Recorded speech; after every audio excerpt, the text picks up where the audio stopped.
recently underwent gender reassignment surgery. Let's take a look at Harvard. When I was little, I used to wish that I could, get up and put on a skirt. Like, I was this little boy who wanted to be a girl. Now that I can get up, go grab my skirt and wear it to work, guess what I'm wearing? Very cute. It's not what the world around me would say was normal, you know? I hate having to say that, normal. And I don't have to, go around telling people that. You know what? I shouldn't have to. Just accept me.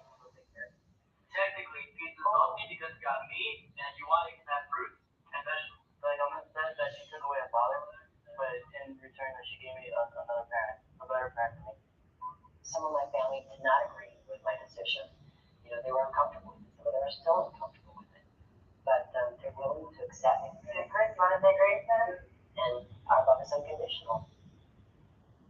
Good evening. You'll meet a number of people tonight in this situation. Jessica Lamb, a 37-year-old in that piece there, will be with us throughout the show. Born male, underwent gender reassignment surgery 4 years ago. She's the parent of 2 sons, of whom she has full custody, by the way, and they're with us as well. Jesus Lamb is 17 years old, and Christopher Lamb is 16 years old. Jessica, what was your name as a male? Jesus Lamb. You were Jesus. Yeah, he's Junior. When did you first know in your life something was wrong? At a very young age. I mean, I could remember being 4 or 5 years old. I used to have this fascination with Linda Carter in Wonder Woman, and how she would just twirl around and become this beautiful woman. I used to pretend there was a box, that I could crawl through this box and I'd come out the other side and be a girl. And this was as early as 4 or 5. But you went on, what profession? Well, I always aspired to be a musician, an actor, so that's what I pursued later in life. Yeah. And you got married? I got married. And fathered 2 wonderful sons. Yes. How did you decide to change? Well, it was something that has always been underlying. Whenever I was alone with my thoughts were that I was in the wrong gender. And I did everything that I could throughout the course of my life to be a guy. You know, my parents never said to me, that they raised me to be a boy, basically. And that's what they knew. So when you made a decision one day. I did make that decision. Yes. How did you tell your Jesus? Well, I told both my children. And I said to them. Your wife? Well, she knew early on. She may not have known my desire to have full sexual reassignment surgery, but she knew I used to like the cross dress. So the first time I told her, it was obviously very emotional for her. I mean, she was very angry, obviously. How did you get the children? That happened much later on, after we got divorced. I guess you're not friendly. We are friendly, actually. We're very good friends at this point. Did she get to see her? We have shared parental responsibility, yes. Jesus, what was it like when she told you? How did she tell you? Well, I kind of grew up with it since I was 3. She was like this. So, She was feminine. So you never thought she was gay? No. I never thought that. I just thought she was a parent. It really didn't matter how she appeared to be. How did she tell you? I'm going to change. Yeah. I didn't really ask when I was younger, but when I was 11, I did ask. And she told me that it's how she felt like she was inside, not how she appears to be. How did you take it, Chris? Yeah, I was fine with it. Yeah, I mean, it's what makes her happy, so, we should be happy, we should be supportive. She's taught us to be more supportive, to be open-minded. So when she told us, it really wasn't a difference to us. How'd your mother take it? Like she said, it was very emotional, she wasn't very accepting. But, she was still supportive. She remarried? Yeah. You get along with your stepfather? Yeah, we do. We get along a lot. He lives in New York now, but he's still good. What do you call Jessica? Mama? Jessica? Pop? What? I got used to calling her JC, but we used to call her Daddy. But in public, we would say, Mom or, something like that. Of course, she's a beautiful girl. When she came back looking like this, what did you think, Jesus? Really, I didn't think much. I grew up with it. I was kind of used to her looking feminine and everything. So What did your friends say? My friends? Did kid you? a secret with most of our friends. But the friends we saw that we could trust, we ended up telling them. Most of them were very accepting. You know. I mean, did one day Chris they come over the house and suddenly your father is your mother? Not really, because our friends didn't really know about our families much. Like you said, we kind of kept it a secret. You know, we just talked about ourselves more than our family. How did you deal with it, Jessica? Friends, business associates, their friends. The way I mean, our personal life is our personal life. And quite honestly, You're not the same person.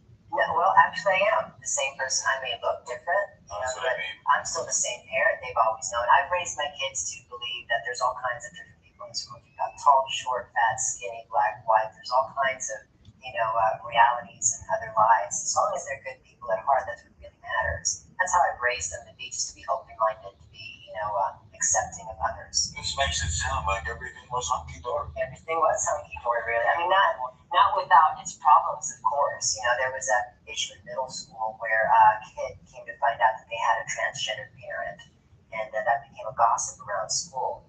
I'll never forget the call from the guidance counselor telling me that my oldest son is having a panic attack inside the guidance counselor's office. And I asked him, would you like me to come to the school and talk to the teachers or the parents? And quite honestly, she told me, don't get offended, but just leave it alone. Let's not throw any logs into the fire. And by next week, you're old news. So I was like, that's what you think's going to happen. And sure enough, a week later, I mean, they were upset about it. 4 years now, things are pretty normal. And things are pretty normal, typical teenage issues. They don't necessarily agree with all my parenting, but Do you date men? I date women. So I Date women? yes, So then you're like a lesbian. I identify as lesbian, absolutely. So your sex relations would be with a woman. Yes. Jessica, how do you feel about Ryan? I think it's great. I think we should all be who we are. So it's a wonderful story. Obviously from female to male, Why 6 years? it's a different process for everybody else. In my experience, I would say my transition started in 1995, so it's been over 10 years for me at this point. But there's a Harry Benjamin standards that they have for transgender folk where you have to live in the opposite gender that you were born for at least a year before you move on to have the surgery. In my experience, I had a job where I came out of the closet, so to speak, and tell them, okay, this was a guy they hired, but now I want to be a woman, that I felt like I was a woman.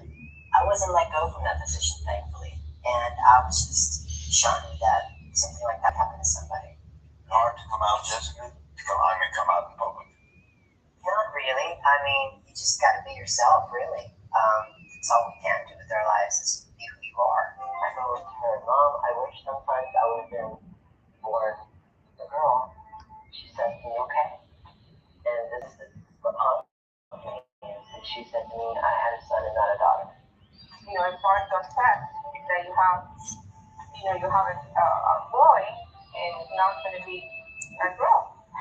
She mourned for me. She mourned the loss of her son. She had to. Jessica, we mentioned this off the air. Since you said you date women. Yeah. That's like you were when you were a guy. Well, not really. See, it's interesting that you asked me that. My father had a difficulty with me having the surgery because he knew I identified as lesbian. His point was, don't lesbians strap them on anyway? You've got the equipment, why get rid of it? And it was a simple answer, really. Whether or not I had that equipment to use, in my mind, that's not how I felt. So for me to get to a point with another woman, when I was within a relationship with another woman, what would look like a heterosexual relationship, what was going on up here was completely different. For me to reach a point of climaxing, I had to almost picture myself as a lesbian woman with another woman. So whether I had something strapped on or not, what was going on up there was something completely different. In the gay community, it's a little unfair, really. I find though in the gay community, the transgender community tends to kind of sit on the outskirts.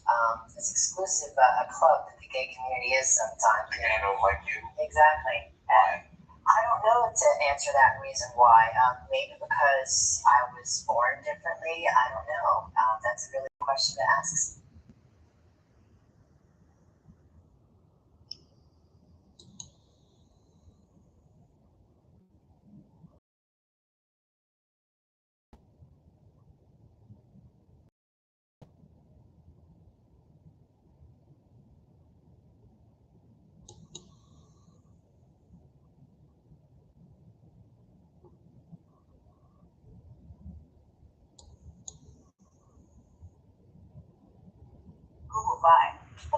by Google.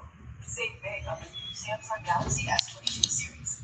With ultra bright display, better than ever design, and the battery can go all day.